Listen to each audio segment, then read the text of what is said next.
আসসালামু আলাইকুম ওরহমতুল্লাহি ওবরাকাতুহ। ইন্নাল হামদালিল্লাহ নাহমাদুহু ওয়া নুসাল্লি আলা রাসূলিহিল কারীম। সুপ্রিয় দর্শক, দেশের বাইরে যে যেখান থেকে এই মুহূর্তে আমাদের সাথে যুক্ত হয়েছেন সবাইকে স্বাগত জানাচ্ছি। আমি ওবায়দুল্লাহ আল কাফি। দেখছেন আপনাদের প্রিয় চ্যানেল নেক্সাস টেলিভিশনের নিয়মিত আয়োজন ব্যাকমেস বিস্কিটস নিবেদিত ইসলামী জীবন বিধান। সরাসরি সম্প্রচারিত আয়োজন শুরু করছি মহান রব্বুল আলামিনের পবিত্র নামে। বিসমিল্লাহির রহমানির রহিম। যিনি এক এবং অদ্বিতীয়, পড়ছি তার শানে সুবহানাল্লাহি ওয়া বিহামদিহি আদাদা খালকিহি ওয়া রিদা নাফসিহি ওয়া জিনাতা আরশিহি ওয়া মিদাদা কালিমাতিহি।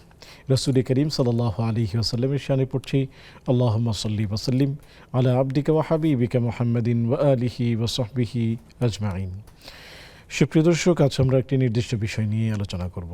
আলোচনা করার জন্য স্টুডিওতে আমন্ত্রিত হয়েছেন খ্যাতিমান ইসলামিক স্কলার বিদগ্ধ আলেমে দ্বীন, বিশিষ্ট সাংবাদিক, কলামিস্ট, লেখক শেখ আলী হাসান তৈয়ব হাফিজাহুল্লাহ। চলুন আমরা প্রথমেই সালাম বিনিময় করে নিচ্ছি। আসসালামু আলাইকুম ওয়া রাহমাতুল্লাহি ওয়া ওয়ালাইকুম বারাকাতুহু। আসসালাম ওয়া রাহমাতুল্লাহি ওয়া বারাকাতুহু।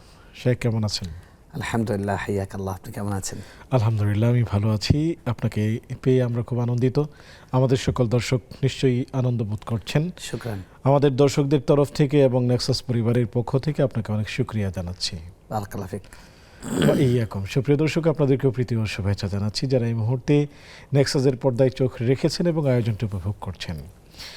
আজকের কোন বিষয় নিয়ে আমরা আলোচনা করব?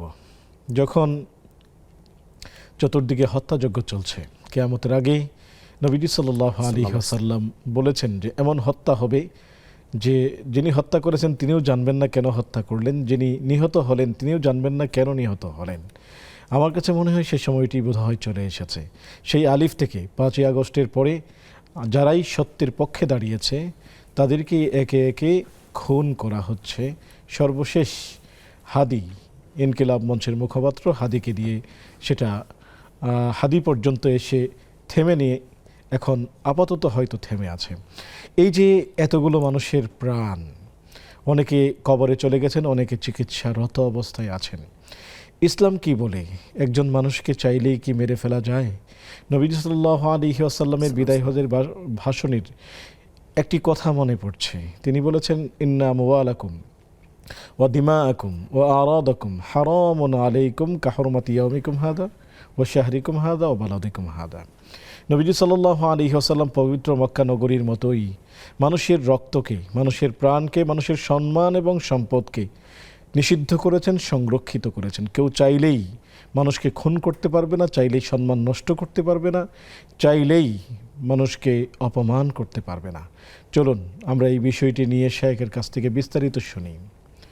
শেখ যদি বলতেন, জি, বর্তমান সময়ের যে হত্যাযজ্ঞ চলছে ইসলাম আসলে কি বলে? ধন্যবাদ। নাহমাদুহু ওয়া নুসাল্লি আলা রাসূলিহিল কারীম, আম্মা বা'দ। ওয়া মান আহইয়াহা ফাকাআন্নামা আহইয়ান নাস জামিআ। খুবই গুরুত্বপূর্ণ, সময়োপযোগী একটি বিষয়। খুব বেদনার সঙ্গে, উদ্বেগের সঙ্গে আমরা লক্ষ্য করছি যে মানুষের জানমালের নিরাপত্তা চরমভাবে লঙ্ঘিত হচ্ছে এবং নিরাপত্তা উঠে যাচ্ছে। মানুষকে হত্যার হুমকি দিয়ে পরিকল্পিতভাবে মানুষকে হত্যা করছে। ইসলাম আসলে আমাদেরকে ব্যক্তিগত নিরাপত্তার জন্য কী নির্দেশনা দেয়? ইসলাম সব কিছু শুরুতেই প্রথম আগে আল্লাহ সাহায্য নিতে বলে। আমাদের ব্যক্তিগত নিরাপত্তার জন্য সর্বপ্রথম আল্লাহ সুবহানাহু ওয়া তাআলার কাছে দোয়া করা, এটা আমাদের 1 নম্বর করণীয়। এবং বিশেষ করে জীবনের নিরাপত্তার জন্য কিছু দোয়া আসছে সকালবেলা এবং সন্ধ্যাবেলা 3 বার করে আউযু বিকালিমাতিল্লাহি তাম্মাতি মিন শাররি মা খালাক, এটা, এবং বিসমিল্লাহিল্লাযী লা ইয়াদুররু মা ইসমিহি শাইউন ফিল আরদি ওয়া লা ফিস সামাই ওয়া হুয়াস সামিউল আলিম। এটা পড়লে আল্লাহ সুবহানাহু ওয়া তাআলা তাকে সারাদিন নিরাপত্তা দেন। ফজরের নামাজ জামাতের সাথে পড়ে, মান সাল্লাল ফাজরা মাআল জামাআ ফাহুয়া ফি জিম্মাতিল্লাহ, সে আল্লাহর জিম্মায় চলে যায়, আল্লাহর নিরাপত্তায় চলে যায়।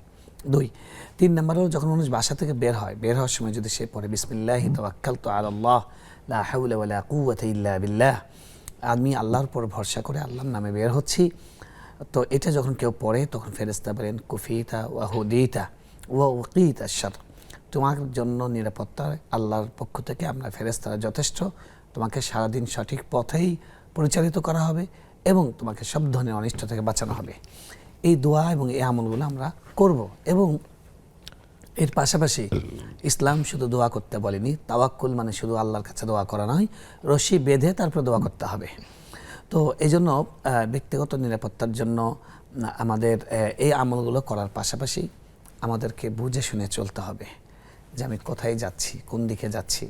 যেমন দেখেন শরীয়তে রাসূল সাল্লাল্লাহু আলাইহি ওয়াসাল্লাম কাউকে একা সফর করতে নিষেধ করেছেন। আল্লাহ নবী সাল্লাল্লাহু আলাইহি ওয়াসাল্লাম বলছেন আর-রাকিবু শাইতান, যে একা সফর করে সে তো শয়তানকে সাথে নিয়ে ঘোরে। একা সফর করতে নিষেধ করেছেন, একাধিক মানুষকে সাথে নিয়ে চলতে বলেছেন। এটা কিন্তু একটা নিরাপত্তার ইস্যু এখানে জড়িত আছে। এরপরে আল্লাহ নবী সাল্লাল্লাহু আলাইহি ওয়াসাল্লাম আমাদেরকে আরো দোয়া শিক্ষা দিয়েছেন, আল্লাহুম্মা ইন্নী আসআলুকাল আফওয়া ওয়াল আফিয়া ফিদ দুনিয়া ওয়াল আখিরাহ। এই দোয়াটা খুবই গুরুত্বপূর্ণ। আমি আবারও বলছি, আল্লাহুম্মা ইন্নী আসআলুকাল আফওয়া ওয়াল আফিয়া ফিদ দুনিয়া ওয়াল আখিরাহ। তো এই দোয়াটা খুব গুরুত্ব দিয়ে আমল করা উচিত।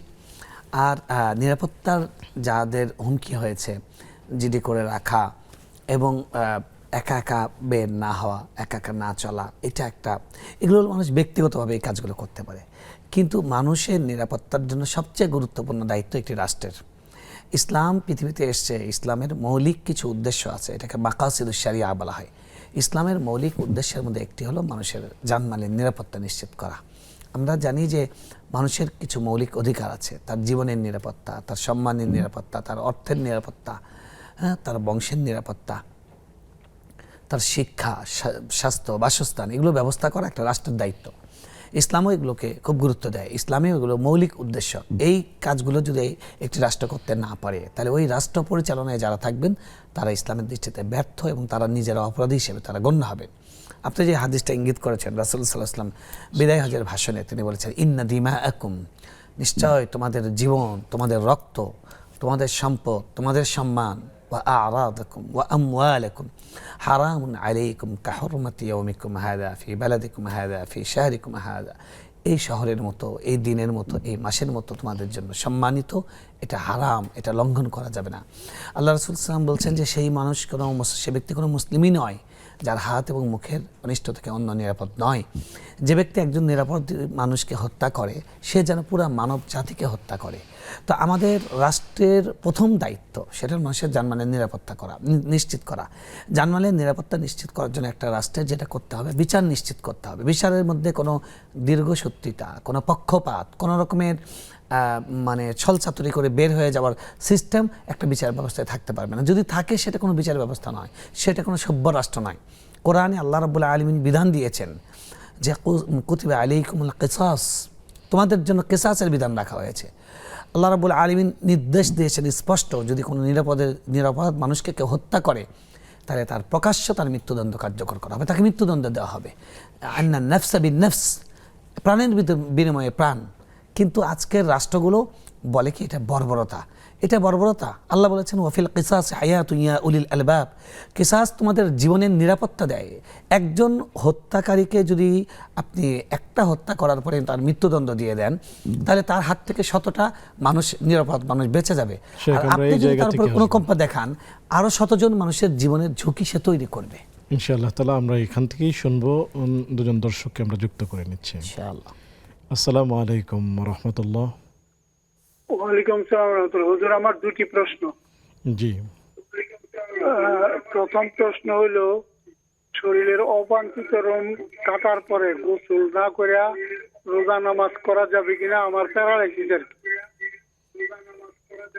জি, টেলিভিশনের ভলিউমটি কমিয়ে, প্রিয় ভাই, টেলিভিশনের ভলিউমটি কমিয়ে তারপর প্রশ্ন করুন। আচ্ছা, প্রশ্ন বুঝতে পারছেন প্রথমটা? জি, পরের প্রশ্ন করুন। জি, পরের প্রশ্ন হলো, আমার তো প্যারালাইসিস, তো আমি এখন ওই মোজা পরে মাসা করে, ওই দিন বললো যে 24 ঘন্টা করা যাবে, কিন্তু ওজু তো আমি ওয়াক্তে করি, কিন্তু মোজাটা দিনটা 24 ঘন্টা পায়ে রেখে কি মাসা করে নামাজ পড়লে হবে কিনা? জি, আরো কোনো প্রশ্ন? প্রিয় ভাই আমাদের সাথেই থাকুন, সহায়ক উত্তর দেবেন ইনশাআল্লাহ তাআলা। আসসালামু আলাইকুম ওয়া রাহমাতুল্লাহ। ওয়ালাইকুম আসসালাম। আমার 3টা প্রশ্ন। প্রথম হচ্ছে, জি, আমরা যে ইহরাম পরার পর উমরায় গেলে স্মেল ছাড়া সাবান যদি না পাওয়া যায়, তাহলে কি অন্য যে কোনো সাবান ইউজ করা যায়? জি, আর আর টুথপেস্ট ইউজ করতে পারবো নাকি এহরাম পরা অবস্থায়? জি, এহরাম পড়া অবস্থায় দ্বিতীয় প্রশ্নটি। টুথপেস্ট টুথপেস্ট, জি। টুথপেস্ট আর আর আরেকটা হচ্ছে এরম পর অবস্থায় আমি পৌঁছতে পৌঁছতে মক্কায় যদি রাত হয়ে যায়, আমি যদি সাথে সাথে না যাই, পরের দিন সকালে যাই, একটু যদি ঘুমাই, তাহলে মেয়েদের কি মাথাটা যদি কখনো উদাম হয় তাহলে কি কোনো সমস্যা আছে? জি, প্রিয় বোন আমাদের সাথেই থাকুন, শেখ উত্তর দিবেন ইনশাআল্লাহ তাআলা। শেখ বলছিলেন। তো মানুষের জীবনের নিরাপত্তা দেওয়ার জন্য মানুষ তো ব্যক্তিগতভাবে এই আমলগুলো ইসলাম শিখিয়েছে, কিন্তু রাষ্ট্রের দায়িত্ব সবচেয়ে বেশি। কারণ একটা সন্ত্রাসী, আমি নিজে সব নিরাপত্তা নিলাম, ব্যক্তিগতভাবে সচেতন হলাম, আমি একা বের হলাম না, কিন্তু একটা টার্গেট কিলিং যদি হয় হাদির মতো, তো এরকম আরও বিভিন্ন জনকে হুমকি দিচ্ছে। তো এখন এটা তো রাষ্ট্রের নিরাপত্তা দিতে হবে। আপনি একটা কুকুরকে মেরে ফেলেছে, সেই মহিলাকে বাচ্চা সহ রাত 3টার সময় গ্রেফতার করতে পারেন। তারপরে একজন মানুষ কোত্থেকে কি সন্দেহভাজন ব্যক্তিকে 24 ঘন্টার মধ্যে হাজির করতে পারেন। আর এই ছেলেটা রিফাত, সে খুন করে মানে তার সাথে এতদিন থেকে ফেসবুকে সোশ্যাল মাধ্যমে দেখা যাচ্ছে সে এখানে যাচ্ছে, সে ওই ছিল এই ছিল, নিরাপত্তা বাহিনী তাকে ধরতে পারলো না। এখন আমরা সর্বশেষ প্রাপ্ত খবরে সে ভারতে চলে গেছে বলা হচ্ছে, যদিও সরকার এখন এই ব্যাপারে কিছু বলেনি, বলছেন যে খুব সত্তরই গ্রেপ্তার করা হবে। এখনও কেন গ্রেপ্তার করতে পারছে না? রাষ্ট্রের এই মুহূর্তে যে সরকার আছে, এই সরকারের পেছনে যাদের সবচেয়ে বেশি ভূমিকা, তাদের মধ্যে একজন হাদি একজন। তো তার যদি নিরাপত্তা না থাকে, আমরা সাধারণ নাগরিক, তাহলে আমাদের নিরাপত্তা কোথায় থাকবে? এই জন্য আমরা মনে করি যে আমাদের রাষ্ট্রের যে নিরাপত্তার সঙ্গে যারা সংশ্লিষ্ট আছেন, সেখানে জনগণের নিরাপত্তা দেওয়ার ক্ষেত্রে যারা আপসহীন, কোনো ব্যক্তি দল পক্ষপাত করবে না, এরকম ব্যক্তিরা এখানে থাকতে পারে। যদি কেউ এই নৈতিকতার জায়গা থেকে বিচ্যুত হয়, তাদেরকে মুহূর্ত বিদায় করে দিতে হবে। এটা ইসলামের গুরুত্বপূর্ণ কথা। মানুষের জীবনের থেকে, নিরাপত্তা থেকে কোনো ইস্যু ইসলামে নেই। তারপরে আপনি অন্যান্য দেশে দেখবেন যে মন্ত্রীরা পদত্যাগ করে ব্যর্থতার দায় নিয়ে। আমি তো জন্মের পর থেকে কোনো মন্ত্রীকে কোনোদিন পদত্যাগ করতে দেখি নাই। উপদেষ্টা তো পদত্যাগ করা উচিত, স্বরাষ্ট্র উপদেষ্টা যদি এক্ষুনি পেরিয়ে এই দেশ থেকে চলে যায়, তাই তার উচিত পদত্যাগ করা। তার যদি সততা থাকে তিনি যেন পদত্যাগ করেন। আপনি নিরাপত্তা দিতে পারলেন না, সবাই ফেসবুকে তারা আপডেট দিচ্ছে, আপনার নিরাপত্তা বাহিনী কি করে?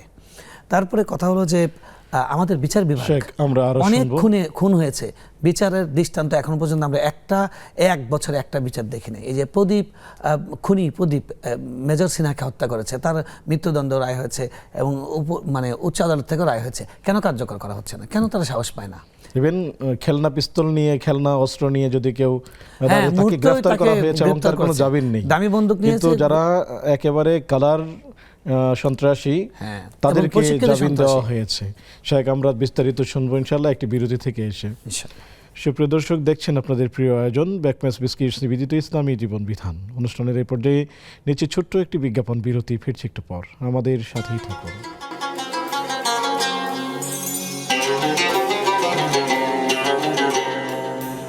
আসসালামু আলাইকুম ওয়া রাহমাতুল্লাহি ওয়া বারাকাতুহু।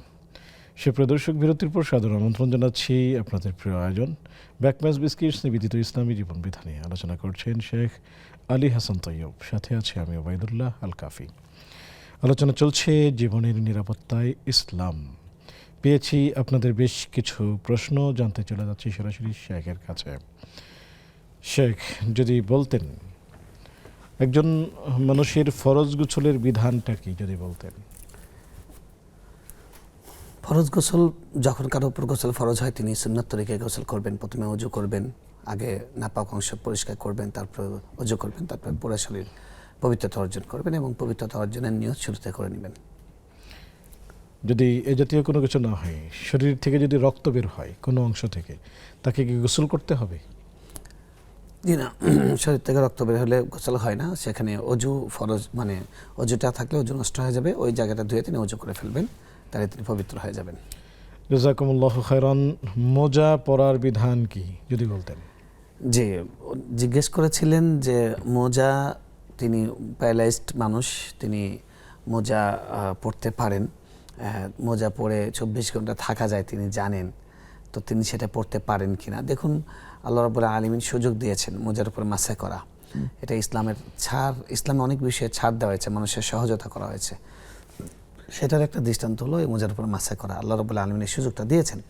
আপনি শীতকাল বারবার উজু করতে কষ্ট হয়, প্যারালাইজড মানুষ, আপনি মাসা করে নেবেন, আপনি যেটা জিজ্ঞেস করেছেন সব কিছু ধুবেন আর ওই অংশটা মাসা করবেন, হ্যাঁ সেটাই বিধান। আপনি সব অঙ্গ ধুবেন, ওই জায়গাটা মাসা করবেন। পবিত্র হওয়ার পরে, উজু করার পরে একবার মোজাটা পরবেন।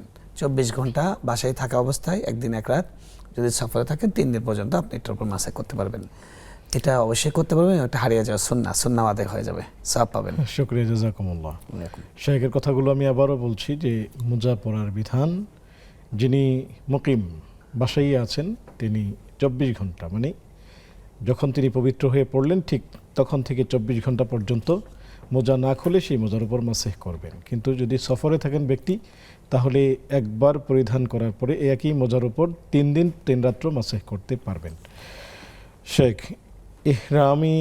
ইহরাম অবস্থায় যেহেতু ইসমাইল যুক্ত সাবান সেটা ব্যবহার করা নিষিদ্ধ, কিন্তু যদি না পাওয়া যায় যে ঘ্রাণ ছাড়া যদি সাবান না পাওয়া যায় সেই ক্ষেত্রে কি ঘ্রাণযুক্ত সাবান ব্যবহার করা যাবে কিনা? শরীরে আতর বা সুগন্ধি ব্যবহার করা নিষেধ। সাবান আসলে আতর মতো ব্যবহার করা ঠিক সরাসরি নয়, কিছুটা সাময়িক সময়, কারণ সাবান তো শরীরে লেগে থাকে না। আর যেটা খুবই স্বল্প মাত্রার থাকে এটাতে কোনো সমস্যা হবে না। আর উনি জিজ্ঞেস করেছেন একই সঙ্গে পেস্ট ব্যবহার করতে পারবেন কিনা ইহরাম অবস্থায়। হ্যাঁ, পেস্ট ব্যবহার করতে পারবেন, কোনো সমস্যা নেই। একটা তিনি জিজ্ঞেস করেছেন যে ঘুমিয়ে গেলে, তিনি মহিলা, ওমরা ইহরাম অবস্থায় ঘুমিয়ে গেলে মাথার কাপড় সরে গেলে সমস্যা হবে কিনা। না, ঘুমিয়ে গেলে মাথার কাপড় ঘুমের অবস্থায় শরীয়তের বিধান থাকে না, ওই সময় ভুল হয়ে গেলে সেটা কিছু আপনার উপরে কোনো কিছু বর্তাবে না। আর মহিলাদের যেহেতু আলাদা রুম থাকে, আলাদা জায়গা থাকে, ওখানে পর্দা লঙ্ঘন হয় না, ওখানে পুরুষদের সুযোগ থাকে না প্রবেশের, এই জন্য সমস্যা হবে না ইহরাম অবস্থায়, এটা ইনশাআল্লাহ। শুকরিয়া, জাযাকুমুল্লাহ। শেখ, আমরা দর্শককে যুক্ত করছি। আসসালামু আলাইকুম ওয়া রাহমাতুল্লাহ। ওয়ালাইকুম আসসালাম। প্রশ্ন ছিল, জি স্বাগতম প্রিয় বোন, প্রশ্নটি করুন। আমার আগে আমার একটু জি ভাই হয়েছিল, সেই ভাই 3 দিন আমাদের ঘরে একটা কথা অস্পষ্ট, নেটওয়ার্ক সমস্যা হচ্ছে, আপনি জায়গা পরিবর্তন করে তারপর প্রশ্ন করুন। হ্যালো হ্যালো হ্যালো হুজুর, জি শোনা যাচ্ছে? এখন শোনা যাচ্ছে। অনেক আমার একটা ভাই হয়েছিল 3 পরে আমাদের ছিল পরে কোনে। জি, কথাগুলো আসলে পরিষ্কার বোঝা যাচ্ছে না, আপনি হেডফোন কানেক্ট করে তারপর কথা বললে ভালো হয়। এখন শোনা যাচ্ছে? হ্যাঁ, কথা কথা কল কেটে করতে আসছে। হবে, ঠিক হবে না এটা। হ্যালো হ্যালো জি জি শোনা যাচ্ছে, বলুন। জি শেখ, আমাদের বোন আসলে কিছু একটা বোঝাতে চাচ্ছিলেন, আমরা বুঝতে পারিনি।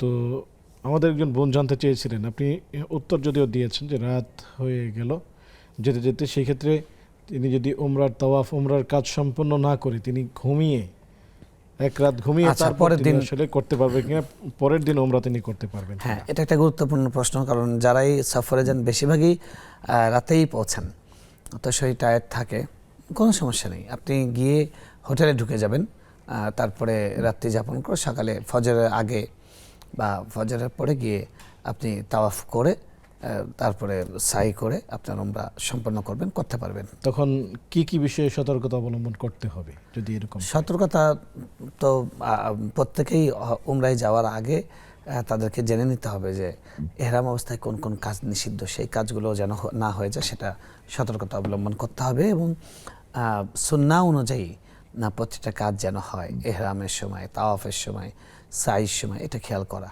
এগুলো খেয়াল করে শিখে তারপর উমরায় যাওয়া উচিত। শুক্রিয়া। ওই সময়ে কি কোনো মশা মাছি মারতে পারবে কিনা, গায়ে মশা বসলো সেটা কি মারতে পারবে? মশা যদি গায়ে আঘাত করে আপনি হাত দিয়ে সরাই দিবেন তাহলে হয়ে যাবে, কিন্তু মারতে পারবেন না। শুক্রিয়া শেখ, আপনি খুবই চমৎকার আলোচনা করছিলেন। আমরা আপনার কাছে আসব একজন দর্শককে যুক্ত করে। আসসালামু আলাইকুম ওয়া রাহমাতুল্লাহ। হুজুর আলাইকুম। হ্যালো জি হ্যাঁ হ্যালো হুজুর, প্রশ্নটা হচ্ছে আমার ভাই বছর আগে আমার ভাইয়া ছিল আমাদের ঘরে ছিল। সাপের গায়ে আসতো, আর তার রুম কারণ এক এক কালার এক এক সময়, কিন্তু আমার একটা বাড়িতে একটা সাপও ছিল, হ্যাঁ হ্যাঁ গাগর সাপ ছিল মাথায়। সাপ ছিল, পুরো আরবি লেখাও ছিল। আল্লাহ লেখা ছিল, সাপ ছিল। জি, হ্যাঁ সাপের উপর আরবি ছিল। পরে সাপটার আমার ভেতর, এখন আমার বাড়িটা আর বেঁচে থাকা সাপটা ওর রাত্রে এটার আলামতটা বুঝায় যদি বল। জি, জি প্রিয় বোন, সাথে থাকুন, সহায়ক উত্তর দিবেন ইনশাআল্লাহ তাআলা। একজন ভাই হয়েছিল, তার মাথায় কপালে আল্লাহ লেখা ছিল এবং সেই রুমে একটা সাপ ছিল। তো আসলে বিষয়গুলো কি জানতে চাচ্ছেন? এটা কি স্বপ্নে দেখেছেন না বাস্তবে? কথাটা বুঝতে পেরেছেন? বাস্তবে মানে কপালে আল্লাহ লেখা ছিল মানে কি? জন্মের পর তার কপালে আল্লাহ লেখা ছিল, জন্মের পরে আল্লাহ লেখা ছিল, এটাই উনি দেখেছেন। আর সাপ ছিল মানে মানে বাসায় সাপ আসছিল? ঘরে, সেই ঘরে সাপও, ওই জন্মের সময় সাপও, একটি সাপও ছিল ওখানে। অস্পষ্ট, মানে উনি আসলে কি ভুল দেখেছেন না এটা কি স্বপ্নে দেখেছেন এটা ক্লিয়ার না। বাচ্চা জন্মের সময় তার কপালে আল্লাহ লেখা থাকবে কেন? এরকম তো কোনো ঘটনা কোনো হাদিসে কোথাও কখনো কারো ঘটে নাই। এটা ওনার ব্যক্তিগত ভুল হইতে পারে, উনি হয়তো মনে করছেন যে লেখা আছে, এরকম বাস্তবে না হতে পারে। তো নিশ্চিত না হয়ে এই বিষয়ে মন্তব্য না করা উচিত, মন্তব্য করব জি না আমরা। শেখ, জীবনের নিরাপত্তায় ইসলাম বলছিলেন নবীজি সাল্লাল্লাহু আলাইহি ওয়াসাল্লামের সেই নির্দেশনাগুলো, ইন্না দিমাআকুম ওয়া আমওয়ালাকুম ওয়া আওরাদাকুম হারামুন আলাইকুম। তো রাষ্ট্রের আসলে দায়িত্ব হলো মানুষের নিরাপত্তা নিশ্চিত করা। আল্লাহ রাসূল সাল্লাল্লাহু আলাইহি ওয়াসাল্লাম হাদিসে বলছেন, আলা কুল্লুকুম রাইন ওয়া কুল্লুকুম মাসউলুন আন রাইয়াতি, তোমরা প্রত্যেকেই দায়িত্বশীল, তোমাদের দায়িত্বাধীন বিষয় সম্পর্কে তোমরা আল্লাহর কাছে জিজ্ঞাসিত হবে। এবং সেখানে তিনি শুরুতেই বলেছেন, আল ইমাম রাইন ফাহুয়া মাসউলুন আন রাইয়াতি, রাষ্ট্রপ্রধান, রাষ্ট্রীয় দায়িত্বপ্রাপ্ত ব্যক্তি, তিনি তার অধীনস্থ রাষ্ট্রের নাগরিকদের ব্যাপারে তিনি দায়িত্বশীল, তাকে সেই দায়িত্ব সম্পর্কে জিজ্ঞাসা করা হবে। নিরাপত্তার বিষয়গুলো, এই বিষয়গুলো মানে যারা নিরাপত্তা বাহিনীতে যুক্ত আছেন, মানুষের জানমালের নিরাপত্তা করাটা সবচেয়ে বড় ইস্যু। শেখ, আমরা আরও শুনবো, একজন দর্শককে যুক্ত করে নিচ্ছি। আসসালামু আলাইকুম ওয়া রাহমাতুল্লাহ। আসসালামু আলাইকুম। ওয়ালাইকুম আসসালাম। জি বোন, আমরা শুনতে পাচ্ছি। জি, স্বাগতম আপনাকে, প্রশ্নগুলো করুন। আমার 3টি প্রশ্ন ছিল। আমরা যে নামাজ পড়ি, আল্লাহর কাছে দোয়া করি, তখন আমরা বলি যে আল্লাহ তুমি, আমরা যে আল্লাহকে তুমি তুমি বলে ডাকি, এটা কি আল্লাহকে অসম্মান করা হয়?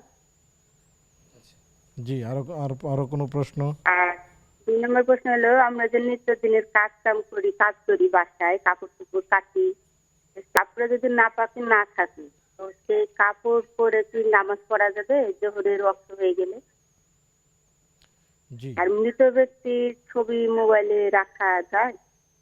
এই ছবি দেখে পরে কান্নাকাটি করলে কি মৃত ব্যক্তির কোনো ক্ষতি হবে না? জি প্রিয় বোন, আমাদের সাথেই থাকুন, সহায়ক উত্তর দিবেন ইনশাআল্লাহ তাআলা।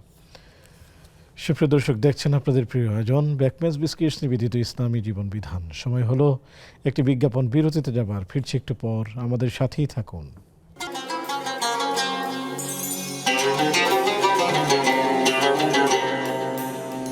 আসসালামু আলাইকুম ওয়া রাহমাতুল্লাহি ওয়া বারাকাতুহু।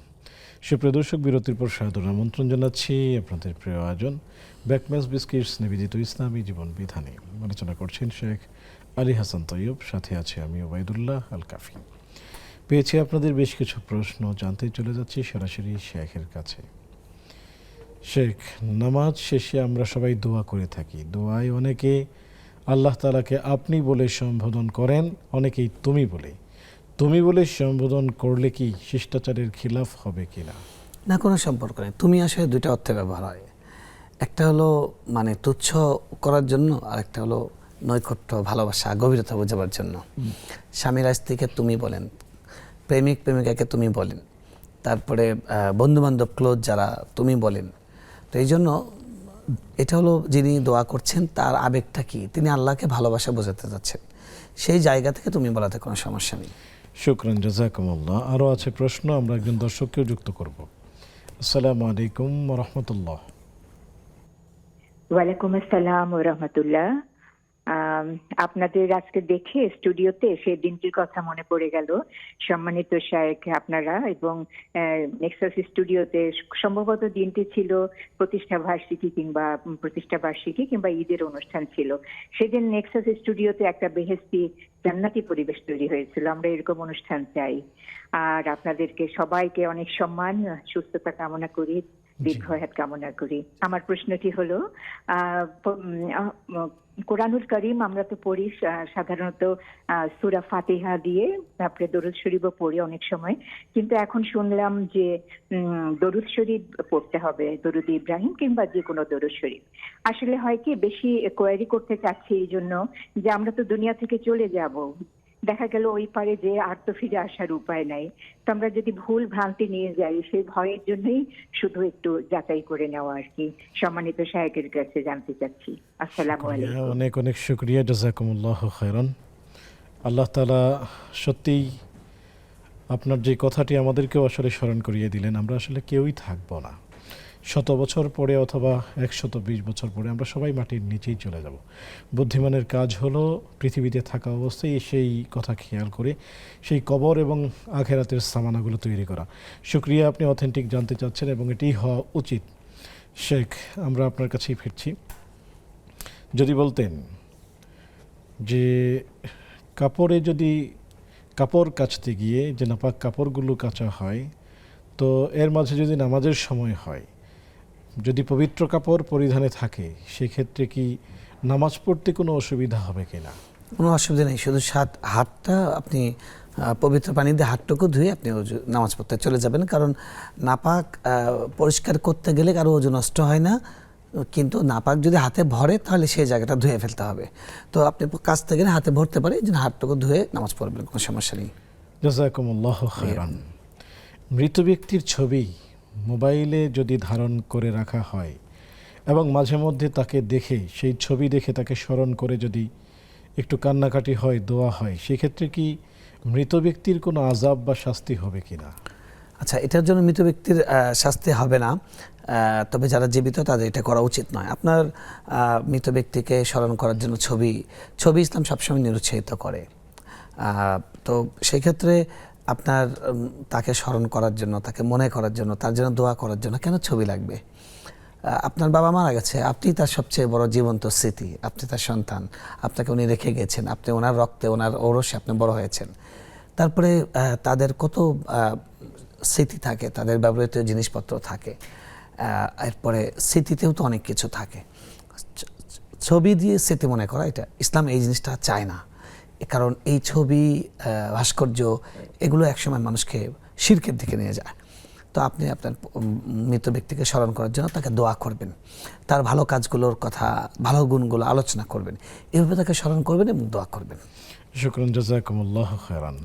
মানে মৃত ব্যক্তির ছবি নয়, ভাস্কর্য নয়, বরং তার ভালো কাজগুলোকে স্মরণ করে করে তার জন্য দোয়া করা। জাযাকুমুল্লাহু খায়রান। শেখ, আমাদের কাছে প্রশ্ন আছে, তবে একজন দর্শকও যুক্ত আছেন, আমরা তাকে নিচ্ছি।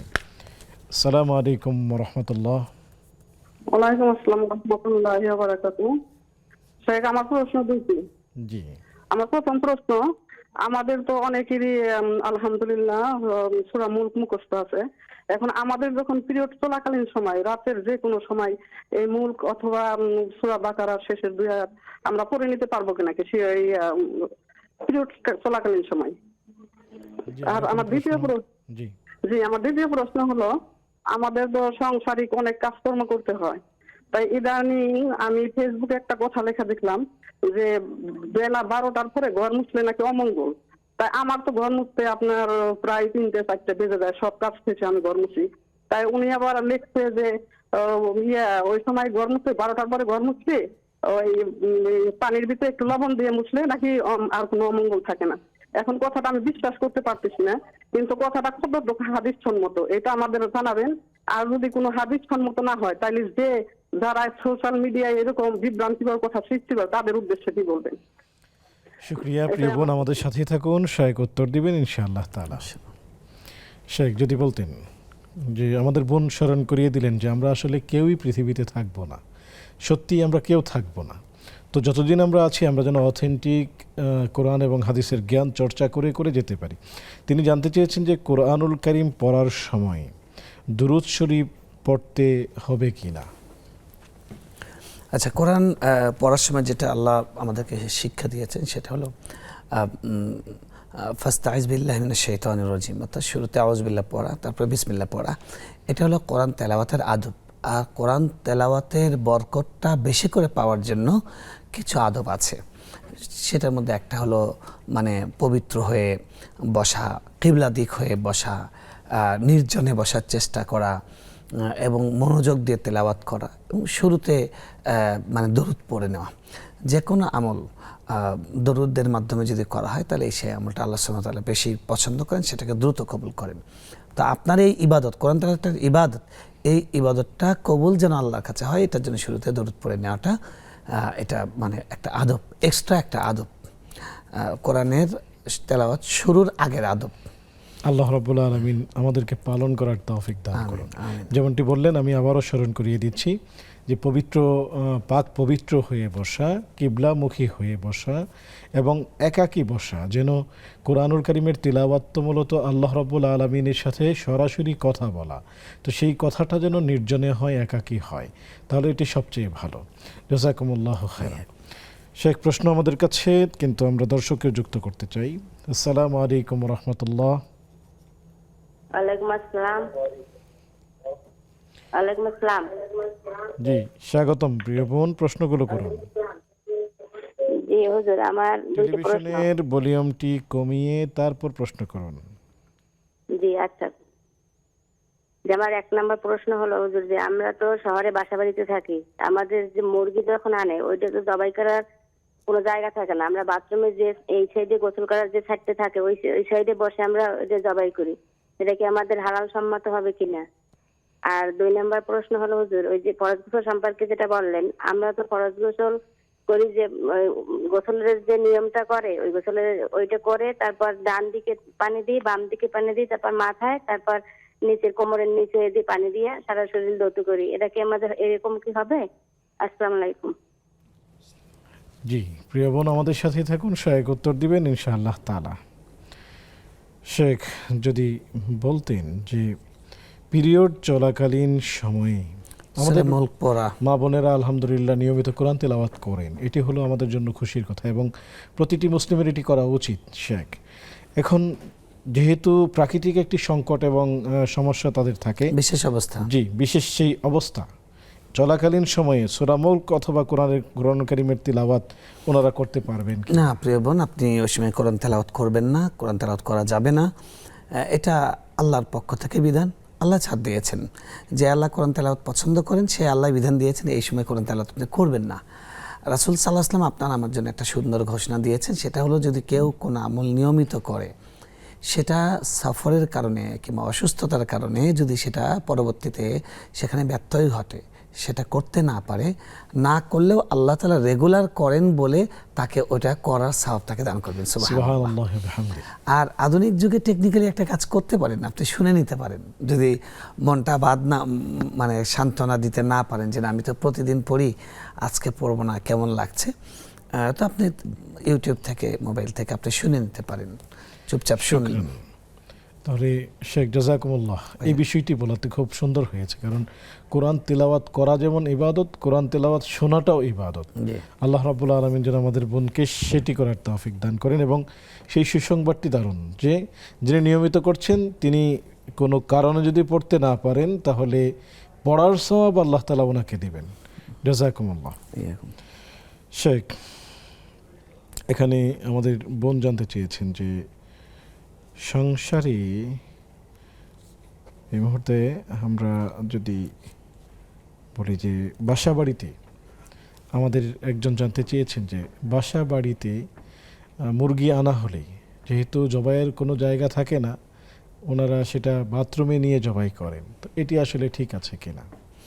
সমস্যা নেই, এটা তো রক্ত হলো নাপাক, বাথরুমের নাপাক জায়গা, তাতে সমস্যা নেই। কিন্তু সমস্যা একটা আছে, সেটা হলো যে বাথরুমের ভিতরে ঢুকে আপনি করতে পারবেন না, কারণ জবাই করার সময় আপনার আল্লাহর নাম নিতে হবে।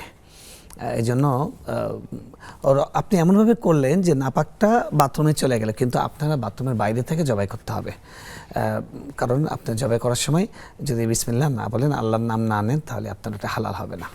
তাই জবাইটা বাইরে করবেন। বাইরে একটু ময়লা ফেলার জায়গা, বা আপনি বাইরে একটা গামলা, একটা বল, সেটার উপরে করবেন, একটা বালতির উপরে করবেন, করে রক্তটা আপনি ফেলে দিলেন, ওয়াশরুমে ফেলে দিলেন, তাতে সমস্যা নেই। শুকরিয়া, জাযাকুমুল্লাহ। শেখ, আমরা একজন দর্শককে যুক্ত করছি। আসসালামু আলাইকুম ওয়া রাহমাতুল্লাহ। ওয়ালাইকুম আসসালাম। প্রশ্নটা হলো, বুঝতে পারেন নাই, হ্যাঁ একটু শুনেন ভালো। জি, আমার একটি অনেক ভাই হয়েছিল, ভাই বারবার ফোন কথা ভাই হওয়ার পর- কিভাবে বুঝবো আমরা? হ্যাঁ, আমার ভাই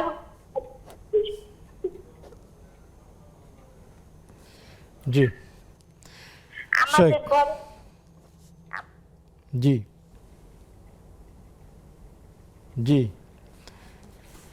শেখ, সংসারে মানে 12টার সংসারের কাজ টাজ গুছিয়ে সাধারণত মহিলাদের পরিষ্কার পরিচ্ছন্নতার কাজটা করতে দেরি হয়। সেই ক্ষেত্রে আমাদের বোন জানতে চেয়েছিলেন যে উনি ফেসবুকে একটি লেখা দেখেছেন জি। যে 12টার পরে যদি কেউ সাফাই করে এটা তো কুলক্ষণ বা অলক্ষণ এরকম কিছু।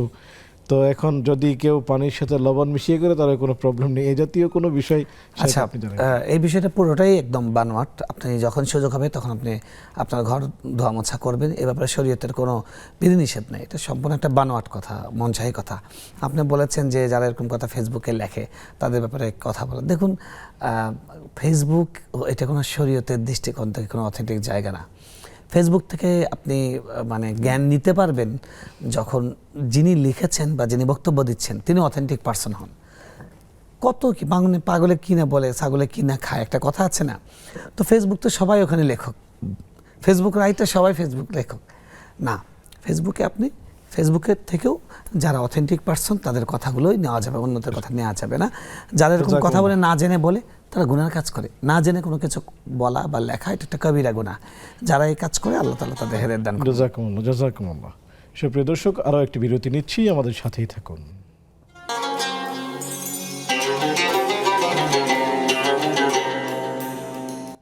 আসসালামু আলাইকুম ওয়া রাহমাতুল্লাহি ওয়া বারাকাতুহু। সুপ্রিয় দর্শক, বিরতির পর সাদর আমন্ত্রণ জানাচ্ছি আপনাদের প্রিয় আয়োজন ব্যাকমেন্স বিস্কিটস নিবেদিত ইসলামী জীবন বিধানে। আলোচনা করছেন শেখ আলী হাসান তৈয়ব, সাথে আছি আমি ওবায়দুল্লাহ আল কাফি। পেয়েছি আপনাদের বেশ কিছু প্রশ্ন, জানতে চলে যাচ্ছি সরাসরি শেখের কাছে। শেখ, গোসলের যে বিধান বর্ণনা করেছিলেন, আমাদের আরও একজন বোন তিনি জানিয়েছেন যে তিনি প্রথমে ডান পাশে পানি ঢালেন, তারপর বাম পাশে, তারপর কোমরে, সেভাবে তিনি গোসল করেন। আসলে গোসলের ফরজ এবং গোসল করার কাইফিয়তটা কি হবে? আচ্ছা, সোজা কথা আমরা গোসলের সুন্নত তরিকাটা আমরা বলি। গোসল করার নিয়ম হলো, আপনি যদি ফরজ গোসল করেন সেখানে দুটা জিনিস অতিরিক্ত হবে অন্য গোসল থেকে। গোসলের স্বাভাবিক নিয়ম হলো আপনি প্রথমে অজু করবেন, অজু করে তারপর আপনি গোসল শুরু করবেন। আগে ডান দিকে পানি দিবেন, তারপরে বাম দিকে, তারপর মাথায়, এভাবে পুরো গোসল, পুরো শরীরটা ধৌত করবেন। যদি গোসলটা ফরজ গোসল হয়ে থাকে সেখানে এক্সট্রা দুটো জিনিস যোগ হবে। একটা হলো যে শুরু আপনি নিয়ত করবেন যে অপবিত্রতা থেকে পবিত্র হচ্ছেন, এই নিয়তটা করবেন। 2 নম্বর হলো অজু, গোসল নয়, গোসলের আগে তো অজু, এই অজুর আগের কাজ হলো লজ্জাস্থান ধৌত করা। প্রথমে 2 হাতটা আগে ধুয়ে নেবেন, তারপর লজ্জাস্থান এই জায়গাটা আপনি ভালো করে সাবান দিয়ে ধুয়ে ফেলবেন। যদি কাপড়ে কোনো জায়গায় নাপাক লেগে থাকে আপনি নিশ্চিত বুঝতে পারেন, তাহলে ওই জায়গাটা ধুয়ে ফেলবেন। তারপরে এবার নামাজের মতো করে একদম সেম অজু করবেন। এরপরে যেটা সুন্নত, প্রথমে ডান দিকে, তারপর বাম দিকে, ডান দিকে, বাম দিকে, এভাবে পুরো শরীরটা ধৌত করবেন। এটাই হলো প্রক্রিয়া। এভাবে করলে আপনি মানে নাপাকি থেকে পবিত্র হলেন, আর একটি সুন্নাহ আমল করার কারণে এটাও একটা ইবাদত হিসেবে গণ্য হবে। জাযাকুমুল্লাহ খায়রান। শেখ, এই যে এত হত্যাযজ্ঞ চলছে, এটার জন্য রাষ্ট্র কিভাবে উদ্যোগ নিতে পারে নিরাপত্তার, এবং সাধারণ জনগণ আমরা যারা আছি আমরা নিজেরাই নিজেদের নিরাপত্তা বিধানের জন্য কি ধরনের উদ্যোগ নিতে পারি? রাষ্ট্রের ব্যাপারে যেটা বলবো, যে যারা আসলে নিরাপত্তা বাহিনীতে আছেন, আমি মনে করব সব জায়গায় ভালো মন্দ আছে, তারা তো অবশ্যই চেষ্টা করছেন খুনিদেরকে গ্রেপ্তার করার জন্য। বাকি একটু মানে আমাদের গোয়েন্দা বাহিনীদের তৎপর হয়ে জানা দরকার, দেখা দরকার যে নিরাপত্তা বাহিনীতেও এরকম কিছু মানুষ আছে নাকি, যেটা আমরা আশঙ্কা করছি, যে যারা চাচ্ছে যে কিছু খুন হোক বা খুনি পার পেয়ে পাক, এরকম ব্যক্তি থাকলে তাদের ব্যাপারে খুব দ্রুত খুব কঠোর পদক্ষেপ নেওয়া, তাদের সরিয়ে দেওয়া। কারণ তাদের বেতন হালাল হয় এই জন্য, তাদের নিয়োগটাই এই জন্য মানুষের জানমালের নিরাপত্তা দেওয়ার জন্য এটা করা। আর আমাদের ব্যক্তিগতভাবে যেটা করা উচিত সেটা হলো যে আমাদের কোনো নিরাপত্তা ঝুঁকি তৈরি হলে প্রশাসনকে জানানো, তারা যে নির্দেশনাগুলো দেন সেই নির্দেশনাগুলো মেনে চলা, আর এক্সট্রা যেগুলো আমরা আলোচনা একদম শুরুতে বলেছি, রাসূল সাল্লাল্লাহু আলাইহি ওয়াসাল্লাম যেগুলো সুন্নাহ বলেছেন সেই সুন্নাহগুলো আমরা বাস্তবায়ন করা, পালন করা। ইনশাআল্লাহ আল্লাহ সুবহানাহু ওয়া তাআলা হেফাজত করবেন। এরপরে আল্লাহর উপরে ভরসা করা। এটা মনে রাখা, খুনি যতই খুন করতে চায় আর আমরা যে অবস্থায় থাকি, যার যা হায়াত আছে, লা ইস্তাখিরুনা সাআতান ওয়া লা ইস্তাকদিমুন, কেউ একটু আগাতেও পারবে না, কেউ পেছাতেও পারবে না। কেউ যদি আততায়ীর হাতে গুলি খেয়ে মারা যায়, মৃত্যুর লেখা থাকে, আল্লাহ সুবহানাহু ওয়া তাআলা লিখে রেখেছেন দুনিয়া সৃষ্টির আগে মারা যাবে। আর কেউ যদি এরকম লেখা না থাকে, তাকে যতই তাড়া করুক, তাকে কেউ মৃত্যু দিতে পারবে না। মৃত্যুর ফয়সালা আসমানে হয়, জমিনে নয়। খালিদ বিন ওয়ালিদ রাদিয়াল্লাহু তাআলা আনহু, খালিদ বিন ওয়ালিদ রাদিয়াল্লাহু তাআলা আনহু, তিনি এত বড় যোদ্ধা ছিলেন, শত শত যুদ্ধ করেছেন, হাজার হাজার মানুষ তার হাতে জাহান্নামে গিয়েছে, তো তিনি বিছানায় মারা গিয়েছেন স্বাভাবিকভাবে। এই জন্য মৃত্যুর ফয়সালাটা আকাশে হয়। এটা নিয়ে খুব বেশি প্যানিক হওয়া, খুব বেশি ভয় পাওয়া, আমি মনে করব এটাও ঠিক নয়। এটা সত্যদেরকে আশকারা দেয়। পুরো জাতির ঐক্যবদ্ধ থাকা দরকার যে আমাদের নিরাপত্তার প্রশ্নে আমরা ঐক্যবদ্ধ থাকব, আমাদের কমন শত্রুর প্রশ্নে আমরা ঐক্যবদ্ধ থাকব। মুসলিম ঘরের সন্তান যে খুনি হয়ে উঠছে, তাদেরকে সঠিকটা বোঝানোর ক্ষেত্রে আমাদের কি ভূমিকা থাকতে পারে? প্রথম কথা হলো যে আমাদের আসলে পাঠ্যপুস্তক মানে চড়ে শোনে না ধর্মের কাহিনী। যারা খুনি কিলার হয়ে গেছে, এদের তো কোনো ধর্মের কোনো বাণী তাদের মগজের মধ্যে ঢুকবে না। এদের বাণী হলো আল্লাহ কোরআনে যে আইনটা দিয়েছেন, এদেরকে ধরবেন, ধরে আপনি তাদেরকে মৃত্যুদণ্ড দিবেন, আপনি মৃত্যুদণ্ড কার্যকর করবেন। আমার বুঝে আসে না যে সুস্পষ্টভাবে আইন আদালতে বিচার বিভাগে প্রমাণ হওয়ার পরে, মৃত্যুদণ্ড দেওয়ার পরেও কেন কালক্ষেপণ করা হয়। আপনি উন্নত দেশে কেন এই ধরনের ঘটনা পুনরাবৃত্তি ঘটে না? কারণ তারা বিচারটা দিচ্ছে। আমাদের এখানে অপরাধীরা জানে যে আমার বিচারের মানে এত লেন্দি হবে যে 13 বছরে আমি আমার কাজ শেষ করে ফেলবো, আরও আমার যতগুলো শত্রু আছে শেষ করব, তারপরে আমাকে মারলো। তারা খুব রিল্যাক্সলি অপরাধ কাজ করছে। এটা বাংলাদেশ স্বাধীন হওয়ার পর থেকে তো এরকম হয়েছে। কোন সরকারের আমলে কুইক বিচার ব্যবস্থা ছিল। আমরা দেখেছি যে একবার তত্ত্বাবধায়ক সরকার অপারেশন চালিয়েছিল লতিফুর রহমান সাহেবের সময়, অপারেশন ক্লিন হার্ট। তিনি যখন অপারেশন চালিয়েছে পুরো দেশ ঠান্ডা হয়ে গিয়েছিল। এরকম অপারেশন কেন চালান না? অপারেশন ডেভিল হান্ট 2 চালু করবেন স্বরাষ্ট্র উপদেষ্টা বলেছেন। আমরা সেটা দেখতে চাই, এবং খুব স্ট্রিক্টলি এটা করা উচিত। মনে রাখা দরকার, একটা রাষ্ট্রের কাছে সবচেয়ে বড় আমানত জনগণের জীবনের নিরাপত্তাটা সবচেয়ে বড় আমানত। এটা যদি প্রশাসন না করতে পারে, তারা আমানতের খেয়ানত করছে, তাদের দায়িত্ব অবহেলা করছে। আমরা আশা করব যে প্রশাসনের ব্যাপারে খুব কঠোর হবে এবং আমরাও সচেতন হব। আমাদেরও সচেতনতার দরকার। আল্লাহ আমাদের তৌফিক দান করুন। জাযাকুমুল্লাহ। সুপ্রিয় দর্শক, আপনাদেরকে অনেক অনেক শুকরিয়া জানাচ্ছি। দেশের স্বার্থে, জনগণের স্বার্থে আমাদের সবাইকে এক হয়ে কাজ করতে হবে, তাহলে আল্লাহ রাব্বুল আলামিন আমাদেরকে বারাকা দিবেন। আল্লাহ তাআলা আমাদেরকে সেই তৌফিক দান করুন। আগামী পর্ব দেখার আমন্ত্রণ জানিয়ে আজকের মতো বিদায় নিচ্ছি। সে পর্যন্ত আল্লাহ তাআলা আপনাদেরকে ভালো রাখুন, সুস্থ রাখুন। আসসালামু আলাইকুম ওয়া রাহমাতুল্লাহি ওয়া বারাকাতুহু।